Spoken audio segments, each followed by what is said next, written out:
What is up, everyone? Welcome back to another video today, and in this video we are at Sioux Falls Regional Airport for the 67th airport update for the month of August 2025. We've got some gate changes, aircraft swaps, and some new GSC that I'm going to introduce in this update, though I think I'll probably have one other update before this one where the GSC will officially make its debut. As you'll note, our first aircraft is actually at Gate 3 because they have cordoned off Gate 1, so some very exciting things happening over there. I'll be excited to see what developments occur over there as we move forward. But we'll certainly have more updates on that as we continue.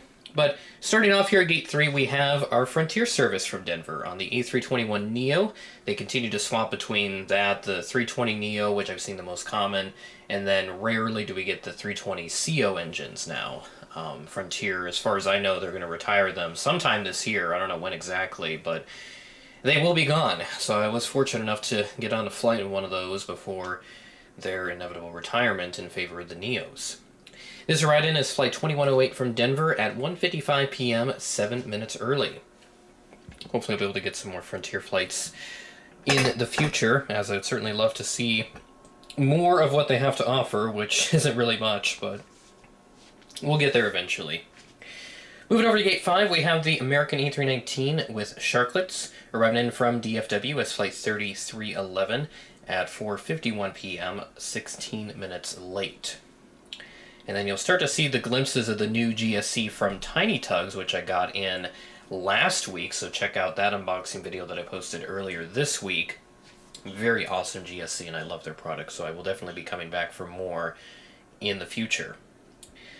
Gate 7, American Eagle is parking here, at least for the moment, and, you know, as I mentioned, Gate 1 being closed means that there's going to be a lot of different reallocations for gates, so everything that parked at Gate 1, which would be Frontier, Allegiant, and then one of the Delta mainline services, that'll now have to take Gate 3, and in cases where Gate 3 is occupied, it'll be interesting, but there will definitely be some case-by-case situations, I'm sure, where aircraft will park at different gates and all that fun stuff. And they've also got some mobile boarding ramps now, which is going to be very interesting. And I did get a set of those from Tiny Tugs as well, so when those are needed, when I have visual confirmation of them somewhere, I'll definitely put that in future updates. So certainly excited to see those developments, and we'll be very curious to see how that goes.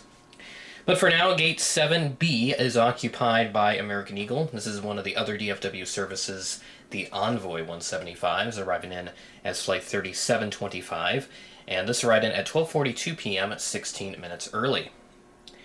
Aircraft swap in effect, as United is now sending the MAX 8 here regularly, except on Saturdays. The Denver mainline is now on this type, which is very exciting. Hopefully I get to fly on a MAX soon.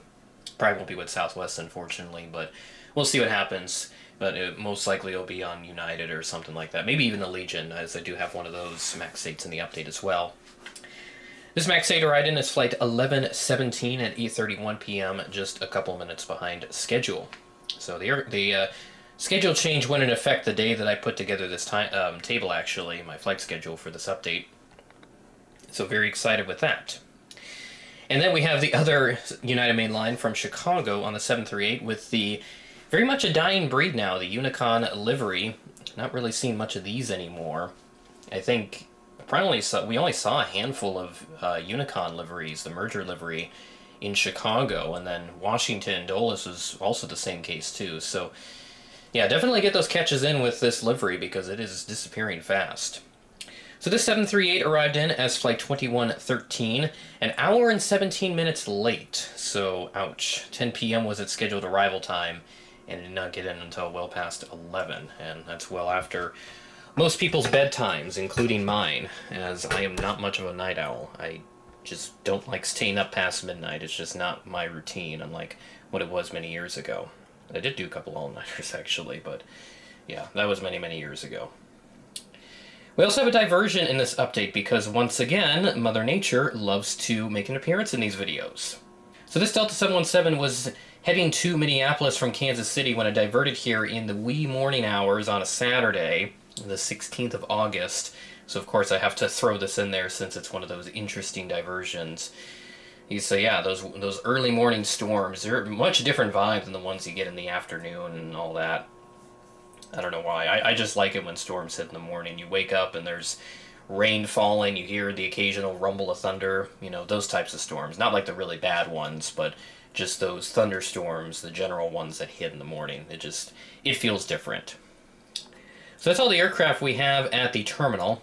And yeah, it looks kind of weird to see Gate 1 not being used. And you also note I put the Frontier in a bit of a different spot because, as I mentioned in a previous update, they did redo Gate 3 in terms of the markings. Now it's just one single apron. That's a little more, it's more properly perpendicular, if that makes sense, with the terminal. So I'll go ahead and get the flight board pulled up for FSD this month. There's not really too many major changes other than the ones that I've already highlighted in this update. But we'll just go over all the routes anyway, just in case I did miss something.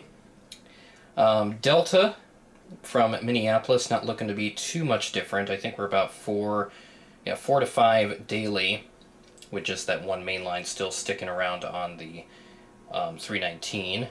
American to Chicago with the 2 to 3 daily SkyWest 700s.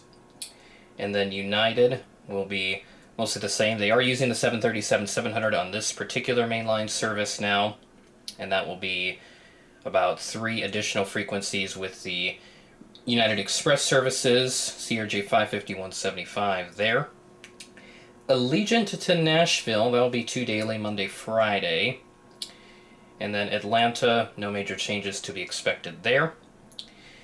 Orlando Sanford coming to an end this month, so we won't see that service, at least for now.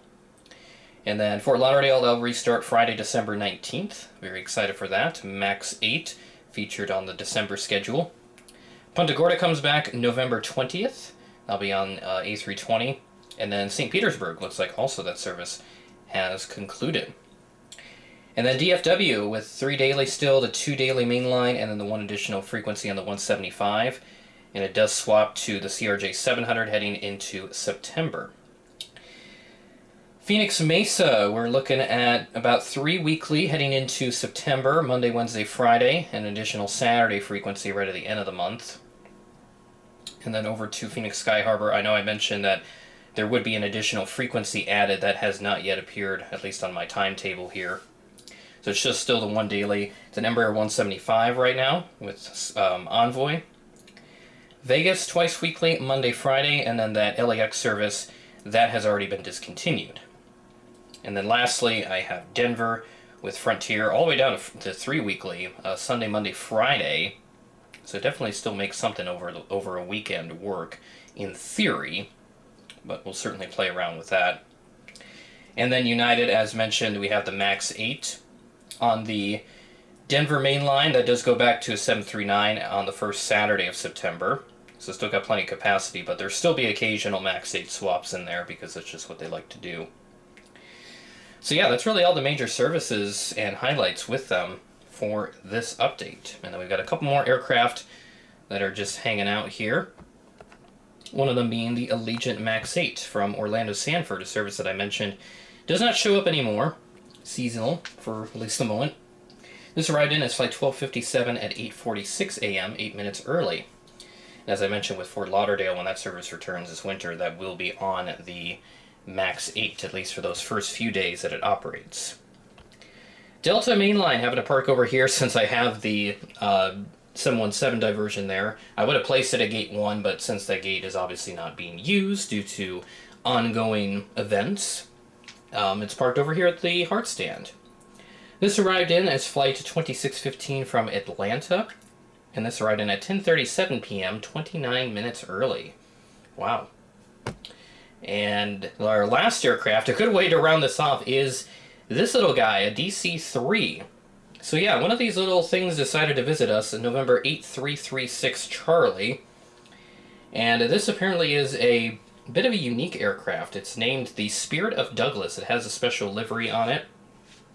And from what I was able to gather, this actually did previously operate with the U.S. Air Force. More specifically, the Army Air Force, starting in June of 1942. And it flew for so many different carriers. It actually was in China for a while, India and China, for a period of time. Then it got its current registration in 1956. It's civil registration. And yeah, it's just kind of been sitting around and has had several different liveries over the years before we got the current one. It used to have a Civil Air Transport livery on it before the Spirited Douglas livery came around. So I'm not sure where exactly it was going because it came in from Casper, Wyoming before continuing onward to where it might be right now. So as I check while recording this update, so yeah, it started in Aurora in Oregon. Then it went to Casper and then Sioux Falls, Chicago, Buffalo, up to Niagara Falls possibly, Bangor. Then it went overseas, flying to Goose Bay and then over to Greenland before heading on to Reykjavik. And now currently it's flying Reykjavik to Prestwick in the UK as I record this video. So I think there must be some sort of commemoration event happening in Europe since, you know, DC-3s, they were big during the whole D-Day event, but that was more in June, so I'm not sure exactly what they're doing. But very cool to have a DC-3 visit here since you don't see those at all, at least at FST, unless you're in the 1940s and 50s, which, you know, that would have been great. Great to see those back in the day. But there we go, FST number 67. Very busy update with a lot of different changes happening, and this airport is thriving the best it can with the limited space that it has and that expansion. We need it ASAP, so hopefully with Gate 1 closure, that means there will be at least some sort of progress happening soon with that. But in the meantime, I'll follow more developments on that, and I'll provide them as they become available. With that being said, that is the end of the video. Thanks for watching, and I will catch you in the next video.